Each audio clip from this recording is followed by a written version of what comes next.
Номер 9. Капаци на шахти от град Сталин. Не всички забележителности са повод за гордост. Не е много известен и доста срамен е фактът, че град Варна в продължение на почти 7 години е бил преименуван на град Сталин. Типична българска черта, а и варненска, е да се подмазваме на силните на деня. Това не е прецедент само от близкото минало. И в древността старото име на Варна, Одесус, за кратко е било сменено на Тибериополис, в чест на император Тиберий.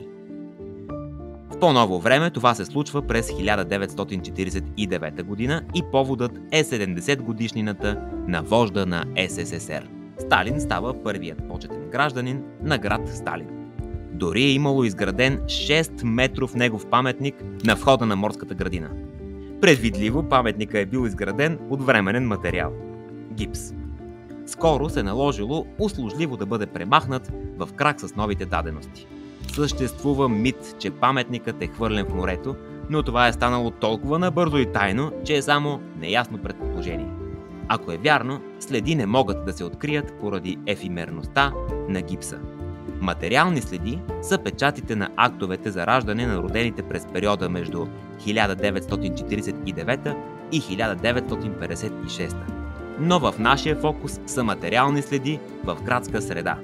Чугунени капаци на шахти на улица във Варна. Изписано е и името на завода-производител – Васил Коларов.